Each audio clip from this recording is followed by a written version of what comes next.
Hoje, dia 7 de julho de 2025, segunda-feira da 14ª semana do Tempo Comum. Recebemos, Senhor, vossa misericórdia no meio do vosso templo. Como vosso nome, ó Deus, assim vosso louvor ressoa até os confins da terra. Vossa destra está cheia de justiça. Estamos reunidos em nome do Pai, do Filho e do Espírito Santo. Amém. O Senhor esteja convosco, Ele está no meio de nós. Proclamação do Evangelho de Jesus Cristo segundo Mateus. Glória a vós, Senhor. Enquanto Jesus estava falando, um chefe aproximou-se, inclinou-se profundamente diante dele e disse: Minha filha acaba de morrer, mas vem, impõe tua mão sobre ela e ela viverá. Jesus levantou-se e o seguiu, junto com seus discípulos. Nisto, uma mulher que sofria de hemorragia há 12 anos veio por trás dele e tocou a barra do seu manto. Ela pensava consigo: se eu conseguir ao menos tocar no manto dele, ficarei curada. Jesus voltou-se e, ao vê-la, disse: Coragem, filha, a tua fé te salvou. E a mulher ficou curada a partir daquele instante. Chegando à casa do chefe, Jesus viu os tocadores de flauta e a multidão alvoroçada, e disse: Retirai-vos, porque a menina não morreu, mas está dormindo. E começaram a caçoar dele. Quando a multidão foi afastada, Jesus entrou, tomou a menina pela mão e ela se levantou. Essa notícia espalhou-se por toda aquela região. Palavra da salvação, glória a vós, Senhor. Na liturgia da palavra deste dia, o acento se faz ou se recai sobre a fé. A fé é o elemento fundamental para que a ação de Deus ocorra na nossa vida. É a fé que nos move, impulsiona e nos faz levar adiante os nossos projetos e o projeto de Deus, tendo sempre perspectivas de concretizá-los, porque eles são coincidentes e eles se concretizarão porque agiremos e deixaremos que Deus haja na nossa vida e ações. Quando fazemos a nossa parte, Deus faz a dele. É o que propôs Deus a Abraão e a sua descendência. É o que propõe o Evangelho de hoje. Na primeira leitura, vemos Jacó na sua relação com Deus, pautada na fé que herdou de seus pais. As coisas lhe parecem obscuras, mas há sinais evidentes de que Deus está agindo, querendo lhe dizer algo. Jacó promete a Deus fidelidade se conseguir alguns elementos básicos para a sua sobrevivência na viagem empreendida. Deus lhe envia sinais por meio de sonhos e Jacó reforça o seu pacto com Deus. Esse texto mostra que quando confiamos, acreditamos que os acontecimentos de nossa vida não são por acaso, mas é Deus dizendo algo para nós por meio deles. Nos esforçamos para descobrir a sua vontade e fazê-la.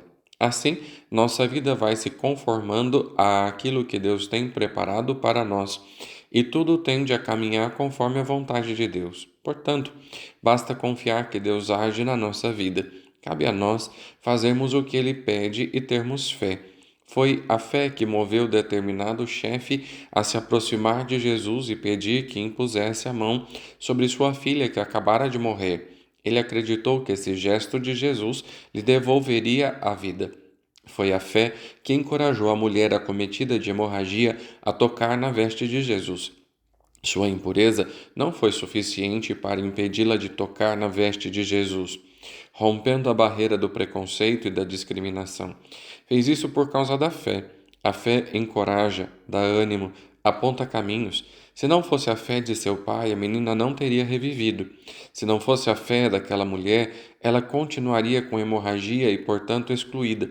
A tua fé te salvou, disse Jesus à mulher. O que ela precisaria a partir daquele momento era ter coragem, coragem para levar adiante o que havia conquistado. A primeira etapa, a cura da hemorragia, estava vencida. A segunda etapa seria vencer os preconceitos que estavam arraigados na sociedade que a excluía. Por essa razão, era preciso ter coragem. E coragem é a primeira palavra que Jesus diz a esta mulher que lhe tocou no manto. Na casa do chefe que o procurou, a primeira atitude de Jesus foi retirar as pessoas que estavam no local. Elas não enxergavam possibilidade de vida, por isso celebravam a morte e, agindo assim, não davam nenhuma possibilidade para a vida ser retomada. Onde as pessoas se conformam com a morte, ela se concretiza de fato. Tirá-los dali significou retirar a falta de esperança, de perspectivas de vida, enfim, a falta de fé. Apenas Jesus e o homem de fé se encontraram diante da menina. O primeiro gesto de Jesus foi tomá-la pela mão. Tomar pela mão significa estender a mão, e estender a mão significa solidariedade, ajuda ao próximo, compromisso com a vida do seu semelhante. Ao estender a mão, a menina se levanta. Ela agarra essa oportunidade que lhe é dada. Quantos irmãos nossos estão por aí aguardando que alguém lhes estenda a mão para recuperar sua vida e dignidade? Esse procedimento mostra que, quando estendemos a mão para o nosso próximo, quando somos solidários, quando temos fé, conseguimos resgatar as pessoas das suas situações de morte e devolver-lhes a vida. São gestos que hoje muitos missionários continuam fazendo pelos seus semelhantes. São gestos que todos nós cristãos deveríamos fazer, pois são gestos que Jesus nos ensinou para que possamos promover a vida. Ninguém deve sair por aí fazendo curas no sentido literal da palavra, como se fosse um curandeiro, mas deve sair por aí sendo solidário, amando mais os irmãos, perdoando mais, pois assim vidas são resgatadas, pessoas são colocadas de pé e recuperadas na sua dignidade. São milagres passíveis de acontecer se tivermos fé, se acreditarmos no Deus da vida e se agirmos. O mesmo Deus que guiou os passos de Abraão, Isaque e Jacó, e o mesmo Deus presente na pessoa de Jesus Cristo, continua a nos ensinar como promover a vida. Ainda hoje, ele aponta os caminhos para que a vida aconteça. Cabe a nós percebermos esses sinais e responder-lhes com nossas ações. Com esses dois milagres, constatamos mais uma vez que os milagres realizados pelo Senhor a favor dos homens se ligavam diretamente à fé, embora esta não fosse a sua única condição. Em primeiro lugar, temos o caso da mulher que padecia de um fluxo de sangue. Para compreender bem a qualidade desta cura, precisamos recordar que na antropologia bíblica o sangue contém a vida. Por isso, tocar o sangue, ou ainda pior, alimentar-se dele, equivale a apropriar-se da vida do outro. Qualquer contato com o sangue leva obrigatoriamente à impuridade, o que tornava essa mulher sempre impura. Observemos então a solidão que a abate, impedida que era por completo de ter vida social e até mesmo afetiva, proibida de se aproximar de quem quer que seja. Mas cheia de fé no coração, ela planeja buscar a cura pelo simples toque no manto de Jesus. Ele, porém, imediatamente lhe declara: Coragem, filha, tua fé te salvou. Nesse instante, ela ficou curada. Nesse episódio, vemos que não é a mulher que contamina Jesus com a atitude dela, mas é Jesus, o Senhor da vida, que a envolve profundamente e a contamina com seu amor.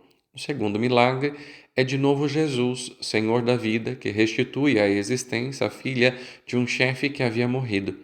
Tocado pelo apelo de fé do Pai, Jesus vai à casa dele. Embora caçoado por todos, toma-a pela mão e ela prontamente se levanta. Nessas curas de Jesus, a fé dos envolvidos é intensa.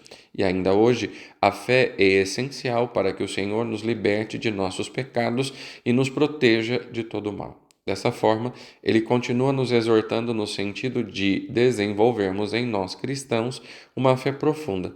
Peçamos, pois, ao Senhor que aumente a nossa fé. O Senhor esteja convosco, Ele está no meio de nós.